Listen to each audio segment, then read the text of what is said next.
Assalamualaikum warahmatullahi wabarakatuh. Waalaikumsalam warahmatullahi wabarakatuh. Sebelumnya saya mengucapkan banyak terima kasih kepada moderator dan Diskus Buya Syakur dengan Pak Tato yang ditanyakan bagaimana caranya Buya untuk selalu berbuat baik. Saya itu ingin selalu berbuat baik, tapi di penghujungnya saya selalu berbuat jahat, Buya. Itu. Ya, terima kasih. Demikian. Assalamualaikum warahmatullahi wabarakatuh. Waalaikumsalam. Jadi ilmunya gini, selama kita hidup di dunia, ya kan, cobalah selalu membantu orang lain, menyenangkan orang lain, membahagiakan orang lain.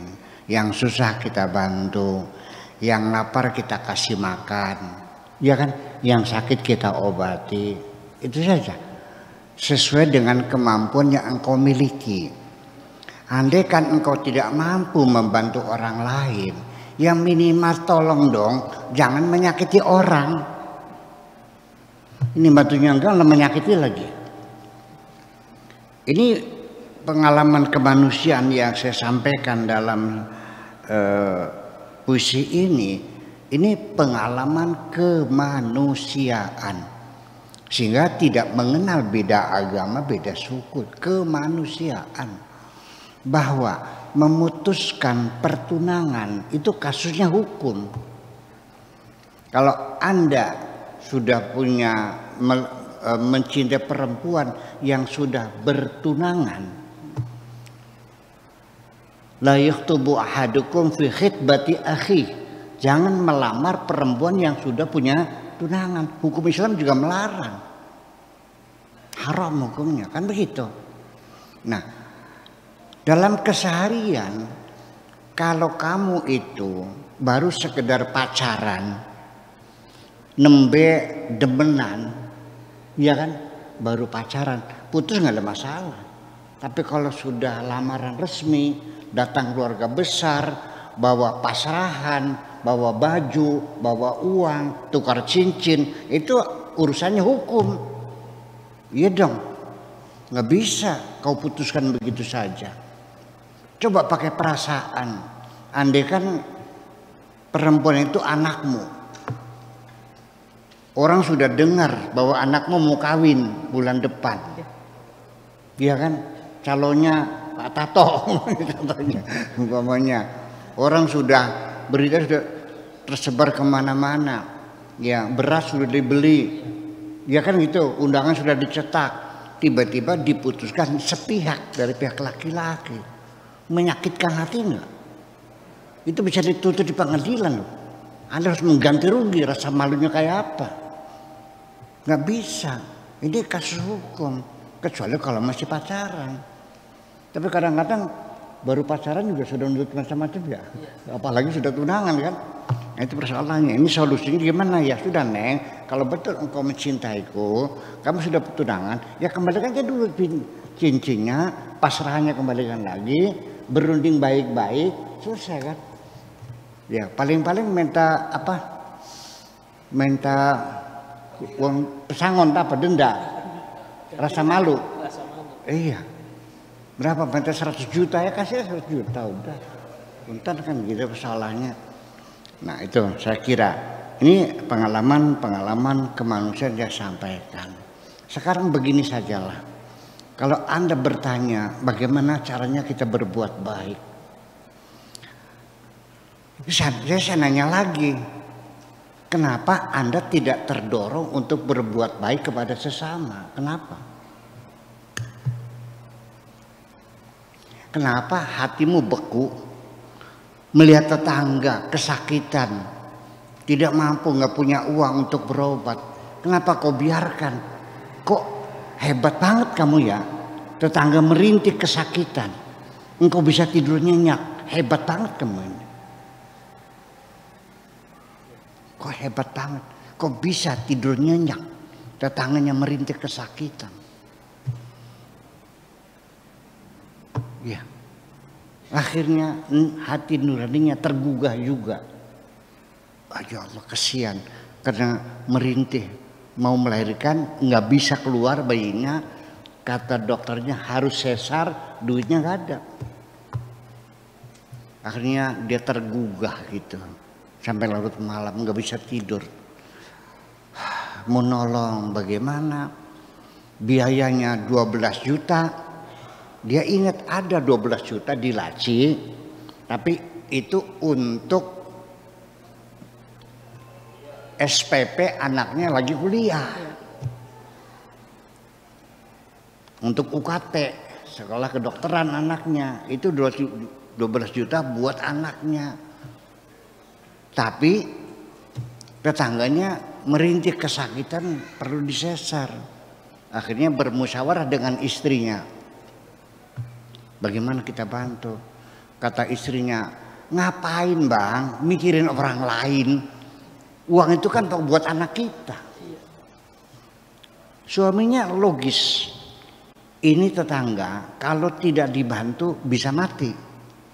Kalau anak saya terlambat uang UKT, uang SPP masih bisa mengulang.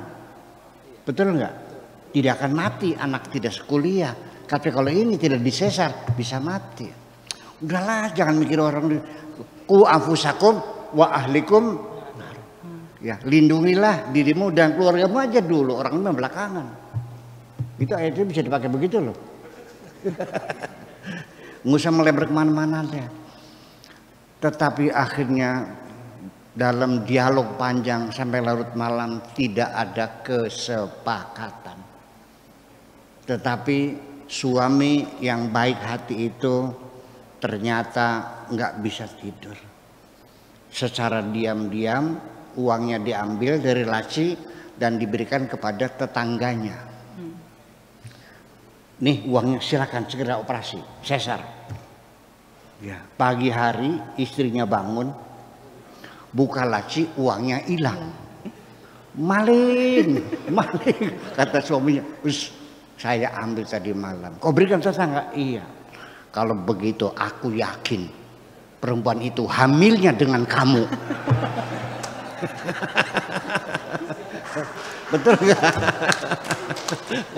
Ya ini jadi artinya setiap ada keinginan berbuat baik secara psikologis ada sisi lain yang akan menghalanginya.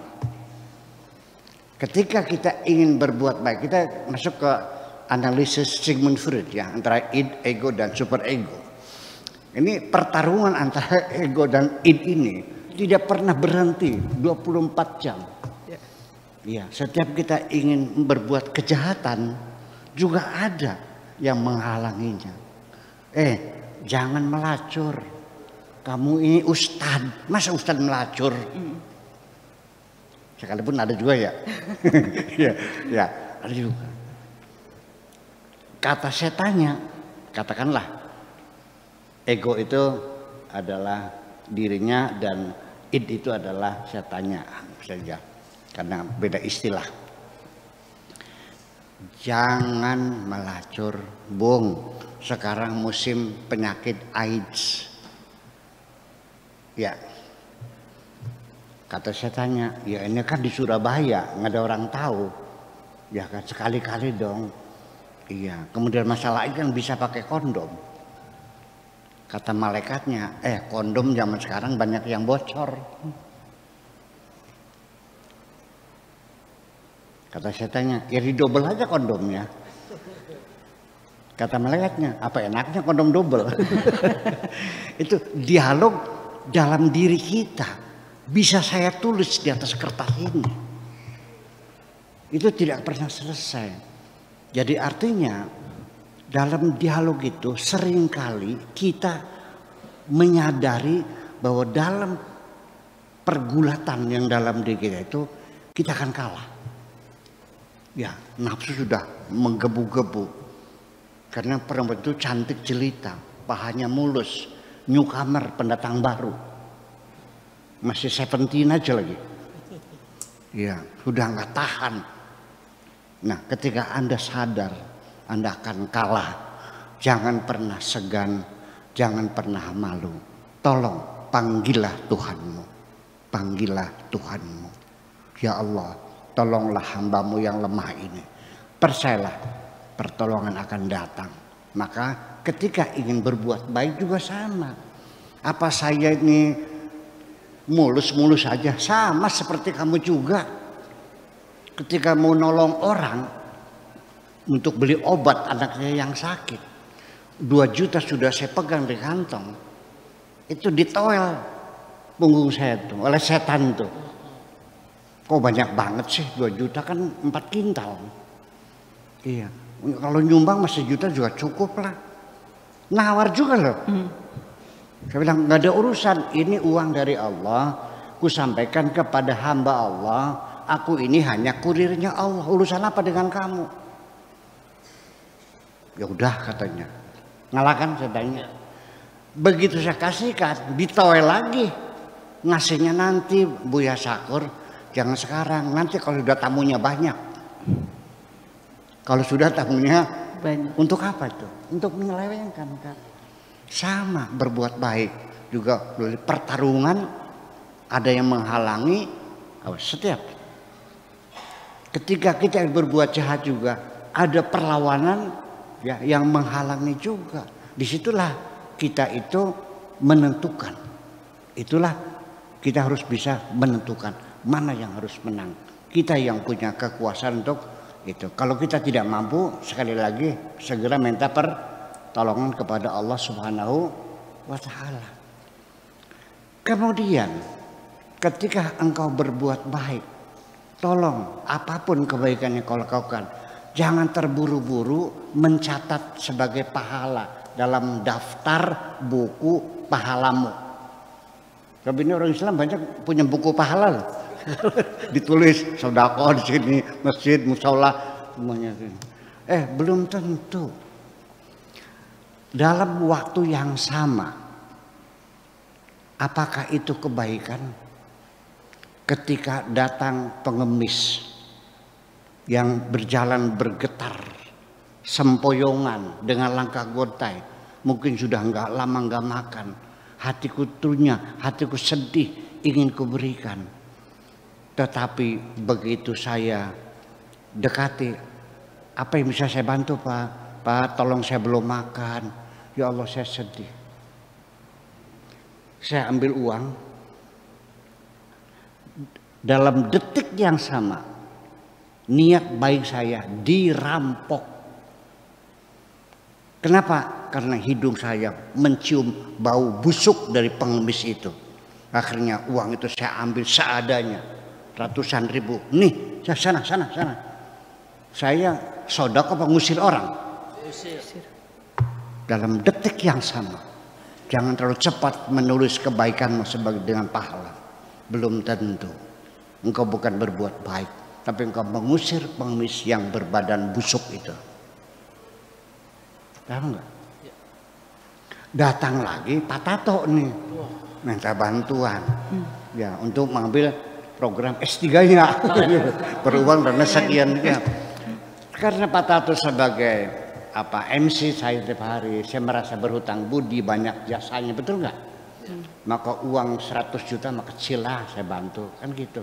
Kalaupun nggak ada, saya memaksakan diri pinjam di bank atau pinjam sama istri saya untuk bantu Pak Tato.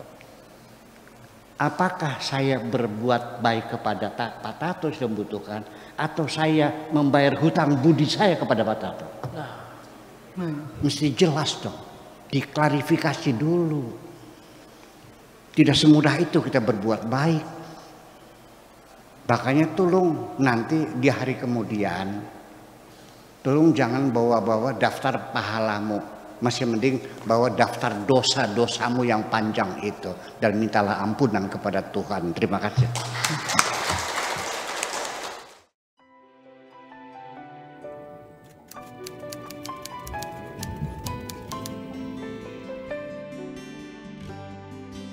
Aku hanya ingin berbagi kebahagiaan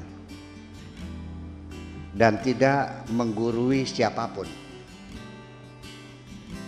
Terlalu sulit bagiku untuk menyalahkan siapapun. Akan tetapi apabila ada orang yang ingin mengisi raportku, tentu aku sangat gembira sekali. dan kujamin aku tidak akan sakit hati sedikit.